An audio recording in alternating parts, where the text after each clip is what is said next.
Assalamualaikum warahmatullahi wabarakatuh. Shalom, Om Swastiastu, Namo Buddhaya dan salam kebajikan. Hai semua, perkenalkan nama saya Arma Chelsea Olivia Lumban Gaul dari kelas 10-9. Kali ini saya akan membuat tugas biologi dari Pak Iqbal tentang komponen ekosistem dan interaksinya. Adapun beberapa poin-poin penting yang akan saya sampaikan. Yang pertama, komponen ekosistem. Yang kedua, interaksi antar komponen ekosistem. Yang ketiga, aliran energi. Yang keempat, piramida ekologi. Yang kelima, produktivitas. Dan yang keenam, daur biogeokimia. Materi yang pertama yaitu menjelaskan komponen ekosistem. Ekosistem dibagi menjadi dua, yaitu ekosistem abiotik dan ekosistem biotik.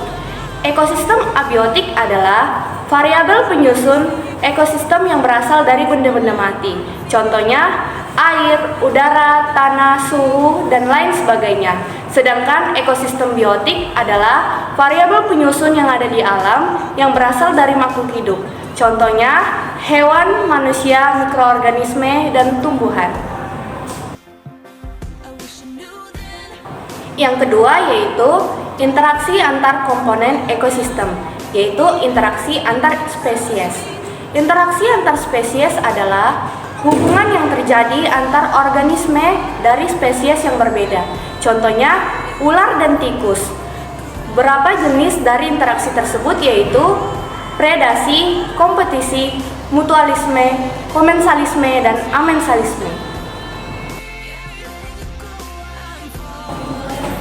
Yang ketiga adalah aliran energi. Aliran energi dibagi menjadi dua, yaitu rantai makanan dan jaring-jaring makanan. Rantai makanan adalah proses serangkaian memakan dan dimakan antara makhluk hidup melalui urutan-urutan tertentu. Jaring-jaring makanan adalah hubungan yang lebih kompleks daripada rantai makanan dalam suatu ekosistem. Yang keempat, piramida ekologi. Piramida ekologi dibagi menjadi 3 bagian. Yang pertama, piramida jumlah. Yang kedua, piramida biomasa. Yang ketiga, piramida energi. Piramida jumlah. Piramida jumlah adalah piramida yang menggambarkan jumlah spesies dalam suatu tingkatan tropik. Piramida biomasa adalah piramida yang menunjukkan berat organisme dari masing-masing tingkatan tropik. Piramida energi adalah piramida yang menunjukkan jumlah energi pada setiap tingkatan tropik. Yang kelima, produktivitas. Produktivitas adalah kemampuan dari suatu organisme pada suatu komponen atau ekosistem untuk dapat menyimpan dan menerima energi. Yang keenam, daur biogeokimia dibagi menjadi 5, yaitu daur karbon, daur nitrogen, daur air, daur fosfor, dan daur balerang sulfur. Daur karbon. Daur karbon adalah salah satu siklus biogeokimia mendaur ulang karbon sebagai penyusun tubuh makhluk hidup.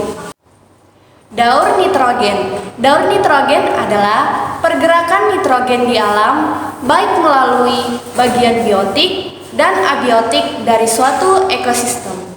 Daur hidrogen atau daur air adalah sirkulasi air yang tidak pernah berhenti dari atmosfer ke bumi dan kembali lagi ke atmosfer melalui kondensasi, presipitasi, evaporasi, dan transpirasi. Daur fosfor adalah salah satu bagian dari siklus biogeokimia yang mengalir dari komponen abiotik ke biotik dan kembali lagi ke abiotik. Daur belerang atau sulfur yaitu perubahan sulfur dari hidrogen sulfida menjadi sulfur dioksida lalu menjadi sulfat dan kembali menjadi hidrogen sulfida lagi.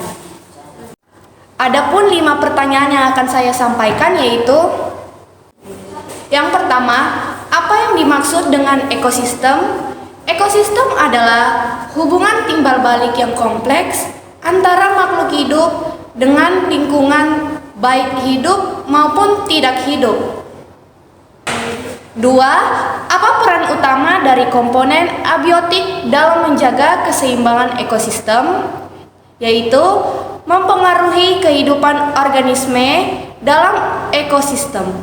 Yang ketiga, apa yang dimaksud dengan komponen abiotik dalam ekosistem? Komponen abiotik adalah komponen fisik dan kimia yang mempengaruhi kehidupan organisme. Yang keempat, apa itu daur biogeokimia? Adalah suatu siklus yang melibatkan perpindahan senyawa kimia melalui organisme sebagai perantara dan senyawa tersebut kembali lagi ke lingkungan fisiknya. Yang kelima, apa peran organisme konsumen dalam ekosistem? Yaitu memangsa produsen dan konsumen lain yang berada satu tingkat di bawahnya.